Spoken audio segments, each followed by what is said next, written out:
Hello প্রিয় শ্রোতা, আপনারা কেমন আছেন সবাই? আজ আপনাদের জন্য নিয়ে আসছি নতুন একটি বাস্তবমুখী গল্প। আশা করছি আপনাদের ভালো লাগবে। গল্পটি ঠিক যেরকম ছিল ঠিক সেভাবে আপনাদের কাছে পড়ে শোনাচ্ছি। ঘড়ির কাঁটা থেমে গেল। এক বর্ষার রাত, সময় রাত 11টা বেজে 10 মিনিট।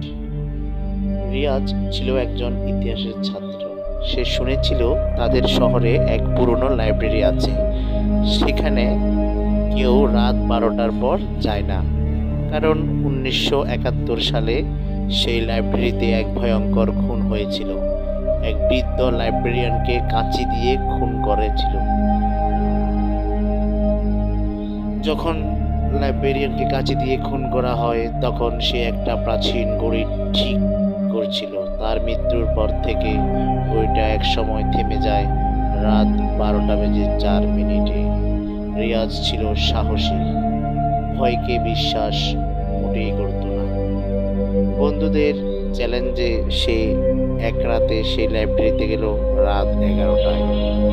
রাত বাড়ে, চারিদিকে শুধু ঝিমঝিম একটা আওয়াজ শোনা যায়। লাইব্রেরির ভেতরটা একদম অন্ধকার, কেবল সামান্য আলো আসে জানলার ফাঁক দিয়ে। পুরনো বইয়ের গন্ধ আর এক ধরনের অজানা ঠান্ডা হাওয়া আসছে চারিদিক থেকে।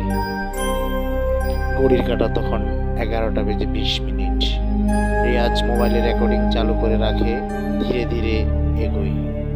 হঠাৎ একটা বই নিচে থেকে মেঝেতে পড়ে যায়। সে ঘাড় ঘুরিয়ে তাকায়, দেখে সেখানে কেউ নেই।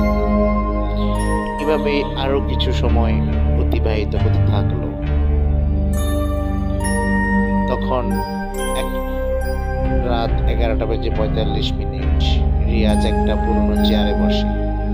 হঠাৎ করে সে যেন বুঝতে পারে কেউ তাকে পেছন থেকে তাকাচ্ছে। রিয়াজ যখনই পেছন দিকে ফিরে, কাউকে আর দেখতে পায় না। রিয়াজের মধ্যে একটা ভয় কাজ করে, তার খুব ধুকধুক করতে লাগছিল। রাত 11টা বেজে 59 মিনিট। হঠাৎ ঘড়ির কাঁটা একটা অদ্ভুত শব্দ করলো। রিয়াজ মোবাইল তাক করে ঘড়ির দিকে। ঘড়ির কাঁটা 12টা পার হতে সাথে সাথে বাতি নিভে যায়। চারিদিক নিকষ অন্ধকার। ঘড়ি এখন টিক টিক করছে অস্বাভাবিক জোরে। হঠাৎ করে একজনের ফিস ফিস আওয়াজ, তুমি আমার ঘড়িটা থামাতে এসেছ? রিয়াজ ভয় পেয়ে মোবাইলের ফ্ল্যাশ চালে।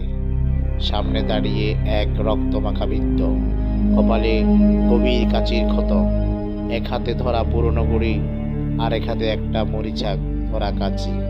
রিয়াজ দৌড় দেয়। দরজায় গিয়ে দেখে দরজা বন্ধ। সে চিৎকার করে, কিন্তু বাইরের কেউ শোনে না। ঘড়ির শব্দ থেমে যায়।